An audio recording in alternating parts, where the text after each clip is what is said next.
Hi everybody, Tashi here from Pixie Mommy's Reborn. So you probably weren't expecting to see me home today. And there is a reason for that, which I will explain in a little bit. But first, we have Assir.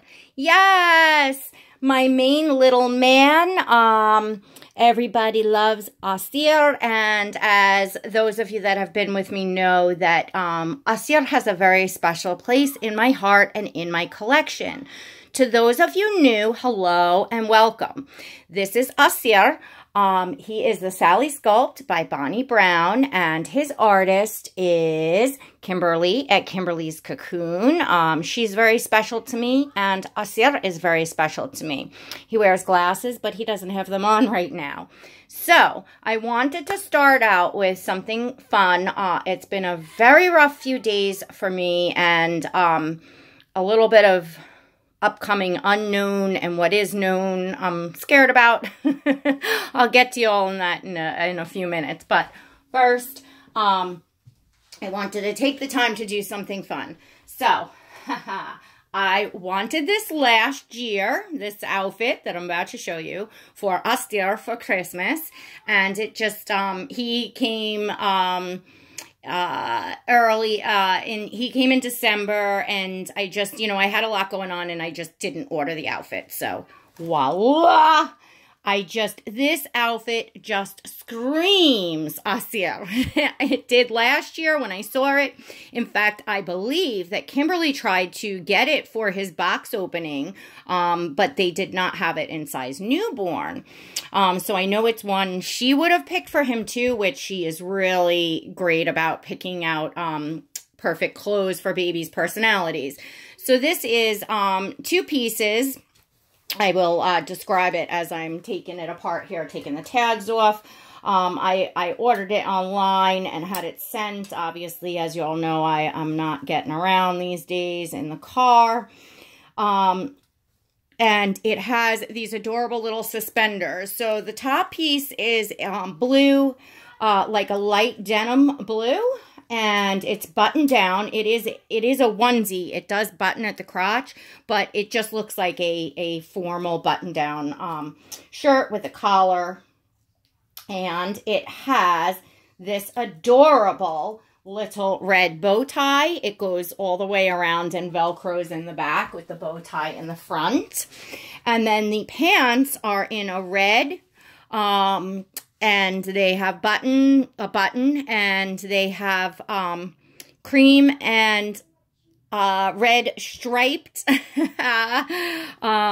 suspenders. So real dapper, kind of loud, fun, Christmassy, I think, outfit. And then I was going to pair with these white classic patent leather boys baby shoes. See if that pairs okay. I think I got all the tags off. Right now, Assir is down to his Kymberlee's Cocoon onesie. Well, actually, I changed him into his Kymberlee's Cocoon onesie. I took off the outfit he was wearing, and I got him into his Kymberlee's Cocoon onesie and his Christmas diaper, just to kind of save a little time and not having to undress him and then redress him, because when, more tags. Oh, this is a Cat and Jack, by the way. This outfit is by Cat and Jack. And I really like Cat and Jack's baby clothing. They have a lot of unique and cute stuff at reasonable prices for what they are. So let's take a minute to appreciate Assir in his Kymberlee's Cocoon onesie without his glasses and stuff, his adorable little legs and feet, and that face. Oh, he's my sweetie. So I'm happy that I'm getting to spend a little time with him and see a few of the babies. So as I dress him, I'm going to get to, if you all watched my update video, I let you all know that I saw the neurosurgeon. To those of you new, I have a big, huge, as the surgeon said, bulging disc right on the sciatic nerve. Now, I have a lot of other things wrong with my back that has caused chronic pain for years, and I need fusion in 2 spots in my lower spine and a laminectomy. Yeah, I need a bunch of stuff, some nerves grafted and things. The surgeon that I hung on in this excruciating pain to see on the 29th, which was Thursday. It was an evening appointment, 6:30 in the evening. It was his last appointment. I hung on to see him. He, you know, we looked him up and his skill and, you know, and that's the surgeon that I wanted to go with. So, he formulated a plan for me, because I cannot take painkillers. I am sober going on 11 years this January. So yeah, I'm not someone that is able to take any type of narcotic pain medication. What I am taking right now, is the, prescription ibuprofen, along with a nerve medicine. It's actually a seizure medicine that's used for, what the heck? Oh, I'm sorry. I thought the video stopped. I was looking. Something happened with my phone. Oh, thank gosh, I didn't lose all that. All right. Sorry, ladies, just sipping my coffee. So it's actually, a seizure med used for nerve pain. They use it in diabetics and stuff. So taking that with the 800 milligrams of Motrin, which is a big dose of Motrin to be taking every 6 hours, which is what I'm taking, but I can't make it past 6 hours. And when I say bad, listen, ladies, I'm not a complainer. I'm not, oh, this bow tie's going to be a little big. I'm going to have to kind of tie it in the back. Let me just rig this here. I'm talking about pain, like, on the floor, screaming in pain, like losing control of your bladder. That kind of pain. I'm not talking about just, oh, it's pain, it's bad, I'm laying in bed. I'm talking about some really, really serious stuff. So, the surgeon, when I saw him, I was kind of in between doses. So like I was going on the 6 hour, put it that way. So he was kind of able to see pretty close to, you know, the bad state that I can get in. And he said, I cannot imagine you off of the ibuprofen. This is, you know, you look at you now. So the plan was to do a discectomy, which is a minimally invasive spinal surgery, which is basically just removing that disc off of the sciatic nerve. And then when I'm healed up from that, I can come off of the Motrin. I won't be in that kind of pain because that surgery is supposed to just kind of really instantly alleviate that pain. And then I can go back and have the rest done, which is a more invasive surgery, which causes more bleeding and stuff like that. Which that's the issue with the Motrin is it causes, you know, you to bleed more. It affects your blood platelets and things like that. Okay, that was the plan. Friday, I was supposed to wait for the secretary to call me that books the surgeries. It came about around noon. I hadn't heard from her, and I said, let me just call. Because he had given me her card and her name, Blanche, and said, you'll be hearing from Blanche tomorrow. So I called, and, you know, she kind of was like, oh, I don't see you on here. And then, oh, I see your name, but she didn't see any notes, and yada, yada, yada. Long story short, the surgeon I saw last night, he is booked out through January. He's heavily booked over the next couple weeks, and this needs to be done. I can't wait a couple weeks. It's, you know, it's that bad. And he did tell me on Thursday night, I will most likely be handing you off to one of my associates. And, you know, I said, okay, and that was that. So, you know, Friday, you know, let me try to make it short. I was halfway through booking with Dr. Gustman, another associate neurosurgeon, booking the surgery for Wednesday. They were getting me into the pre-op testing Monday morning that needed to be done, and I was going to be going for the surgery on Wednesday. So when we got to list of medications and what you can and can't take, blah, blah, blah, blah, blah, she said, I see you're on the Motrin. Normally, we require you to be 10 days free of that. But, you know, Dr. Gussman said, you know, if you stop immediately, you know, just stop immediately. Well, the brakes went on. There's no way on God's green earth I was making it from Friday to Wednesday. It just wasn't humanly possible. Believe me, if I could, I would so gladly, if I could just bear the pain, I would absolutely, which is what I've been doing now is, you know, and I've tried because I'm very concerned about the ibuprofen in my kidneys. So of course I'm scared, every 6 hours. So I've tried doing Tylenol, one of the doses. It just isn't happening. My body's just physically given out as is. So, I said, you know, this is the plan that Dr. Davis formed with me because normally they will put a patient on painkillers until, you know, for that short period of time off the ibuprofen and on painkillers. They can't do that with me. So he formed the plan of the minimally invasive surgery.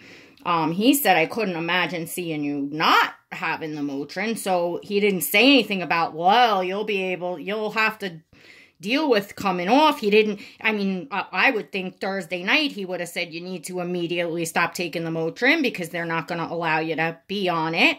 What he said was, be on it. That's what we need to do for you. And we're doing the lesser invasive. That's the plan. Well, his notes weren't over in there. They tried to call him. He hadn't returned their call. So Dr. Gussman, the other surgeon's going back and forth. She's putting me on hold, and I'm telling her what the other doctor said. And she said, well, he said, you need to then go in by way of the ER. And, you know, maybe that you'll have to deal with the surgeon on call. It will be someone within our practice. She told me who was on call over the weekend and then who was on call from Monday on.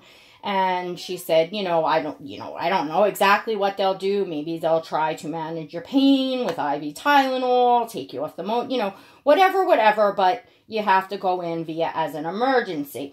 And maybe the protocol's a little different where they can operate. Obviously people come in emergencies on all kinds of stuff. And if they have to operate, they have to operate. So, of course, now I'm devastated that I can't just go in and have this surgery. And I'm still kind of like confused about the other doctor. But they were closing at 2 o'clock. And I actually said to her, let me call my regular doctor, see if there's anything he can do, da-da-da-da-da. And she said, well, call me back before 2 and let me know if you're going to book this surgery or if you're going to plan to go to the emergency room. Okay, so by the time I get done making some phone calls, 20 to 2, I get the voicemail. I leave a message. And then, like, a few minutes to 2, I'm like, oh boy, you're closing. So I called again, got that. Then nothing, called the office. They were already closed and they were supposed to be open till 4. Isn't that lovely? So now no one is there. I can't reach anyone. I have no emergency numbers. Da-da-da-da-da. So there we are. Oh my goodness. Look at Assir. I'll stop there for a second because I'm going to take you all off so that you can see all the babies on the bed and get a better look at Assir, a bigger look. But oh, he looks as amazing as I thought he would. I waited an entire year to see this baby in this outfit. It was the one thing that I treated myself with, well, besides Keaton, my silicone. I, wasn't doing any shopping. I have a few little things because I needed the preemie stuff, but whatever. I really didn't do much. So, oh, here he is. So I'm going to take you all off now. Hopefully I don't lose you all in the process. I'll be very upset if I lose this footage. Please, please, please. Ah, we got it. Okay. So I'm just going to show you around. And I think everybody's in what they were in except for Nkeki. This is Carter's new preemie line. Isn't that adorable? It's pink and white, a little romper, and it has animals all over it. She's got a pink bow in her hair. So sweet. I did find her something actually Christmas, but I'm waiting till it gets a little closer because she only has just the one thing.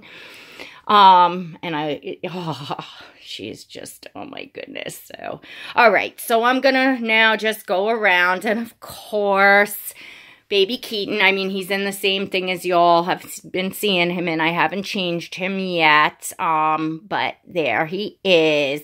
You know, I don't take him really downstairs. I will be. But in the condition I'm in, I really can't get up and down the stairs. And this room is, animal free. The cats don't come in here. Gabe doesn't come in here. So, you know, it's, I just want to keep him safe up here. And, it's hard for me to pick him up and carry him around and stuff like that. So, you know, when I come up, I see him and I'm getting just stolen moments with him. That's what I'm getting, but I'm so happy that he's here and that I know that I love him so much. It's just so nice. And I'm still in dreamland. Like, I can't believe he's mine. So I left off that, okay, I had to go in by way of the ER. And I do understand that, you know, doctors don't want to get sued these days. And this other surgeon, he had not seen me. And he, you know, and plus you got to go for the pre-surgical stuff. And they're going to flag me right there when they do the blood work with the ibuprofen.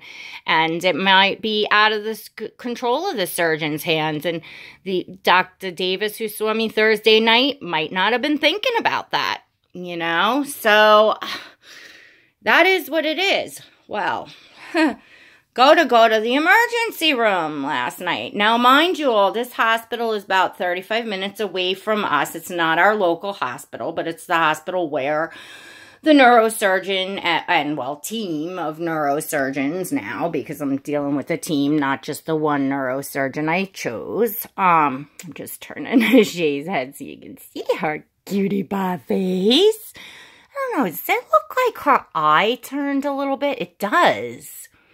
This eye looks like it actually shifted a little more than it normally was. It did, because I know her face really well. It did. That's all right. Mommy can fix that.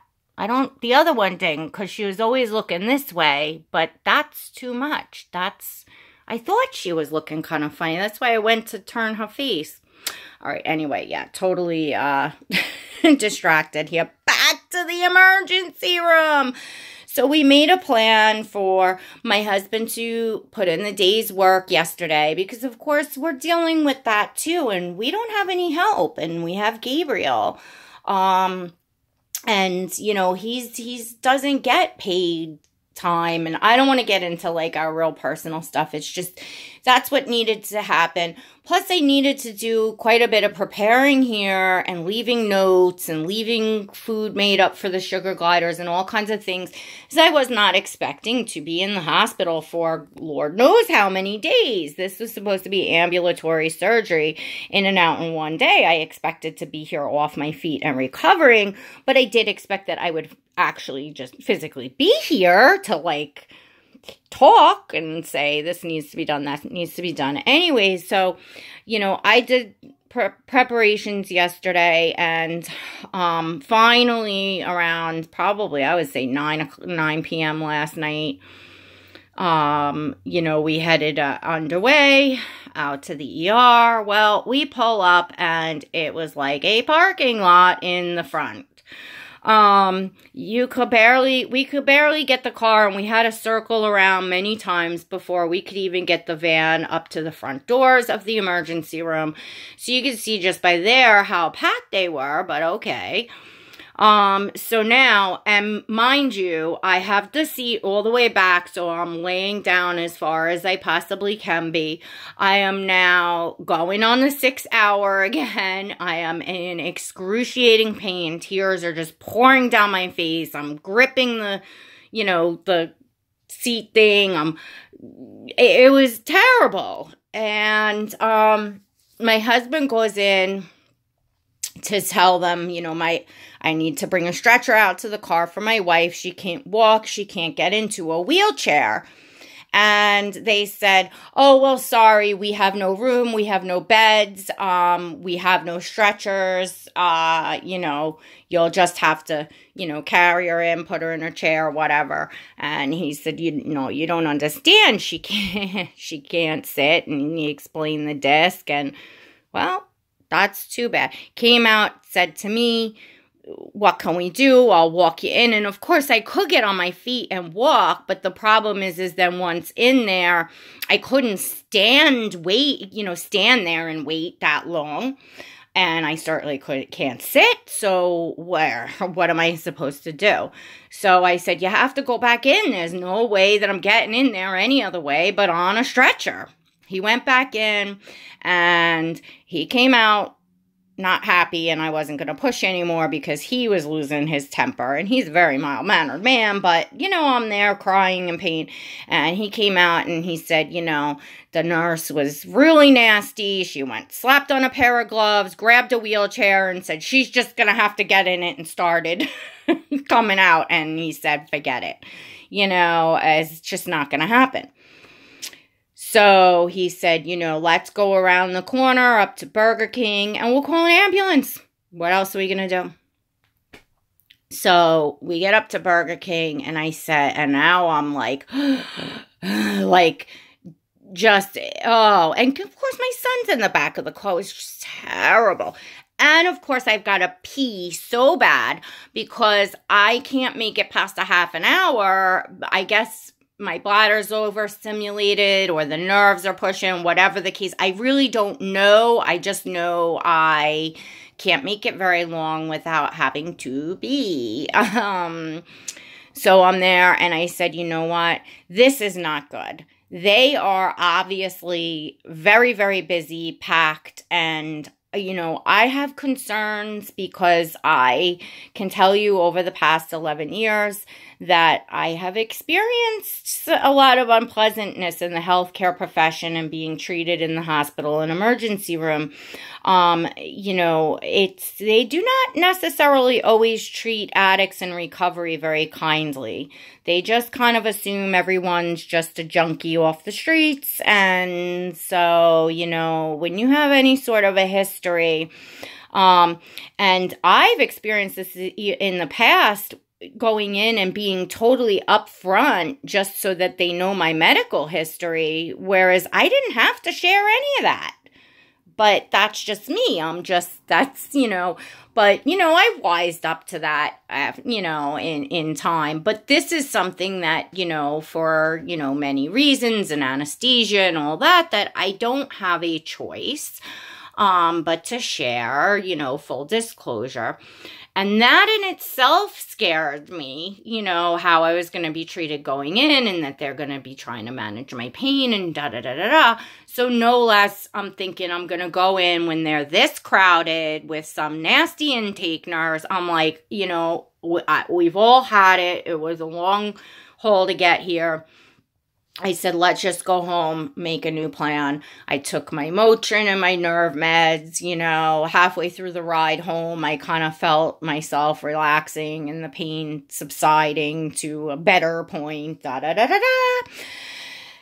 And we decided that tomorrow morning, Monday morning, would be best because the surgeon's office will now be open again. I can call them. I can say, please let them know you're sending a patient over. Please try to reach Dr. Davis again, et cetera, et cetera. At least I'll have a lifeline to them, which right now I would not and do not.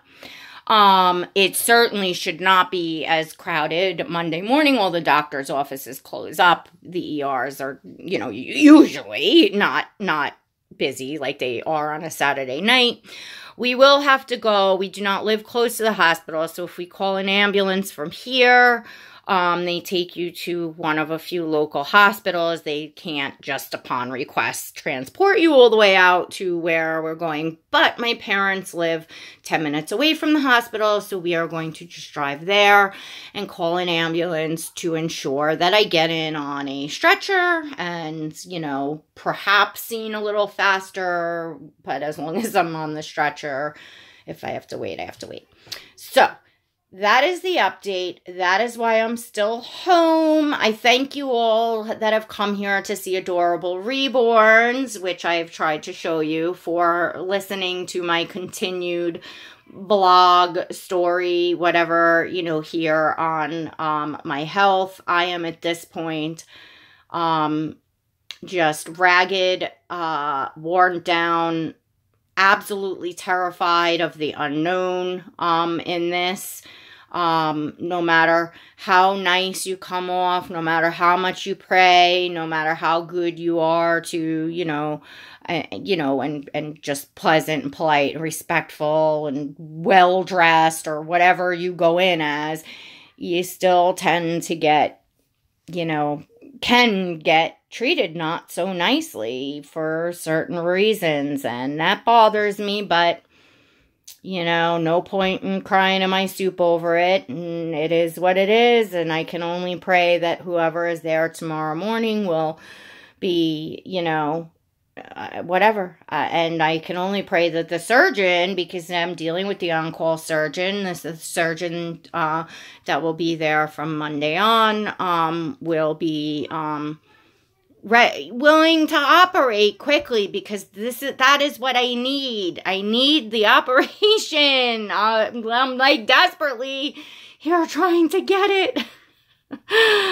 So hopefully you all won't see me back here in another video tomorrow or over the next few days. You know what I'm saying? This is like, whoofed. And let me all know, to you, those of you that are still here listening, if anyone is interested in me throwing up a few vlogs in between, whether it be on the way to the hospital or in the emergency room or whatever, that you want to follow a little bit of my story and the surgery, of course, I would post it. Obviously, there wouldn't be reborns in it. I would post it up, not reborn related, you know, start with like series 1 spine surgery vlog. I don't know. If any of you are interested in actually following that, it would be something that, you know, I would do. It would kind of be something kind of fun, I guess, or interesting or different to, you know, make a little bit light of, what do you got on your lip, buddy? Make a little bit light of the situation, you know, at hand. So you know, if I can, I would do that. But I have to know that at least a few people are interested. I don't want to put it up for no reason. So anyway, you can all let me know, and I will do that. I hope you enjoyed seeing little Assir get in this very special outfit that I've been waiting a whole year to order and get, and I got the chance to put him in it. I didn't have a chance yesterday before I was leaving and thought I wouldn't be back till after surgery, and seeming and I'm still here today. I said, you know what? I'm getting him in that outfit. So there he is. So I hope you all enjoy. Please don't forget to give this video a thumbs up. Your prayers are so much appreciated. I appreciate you all so very much. And until next time, God bless.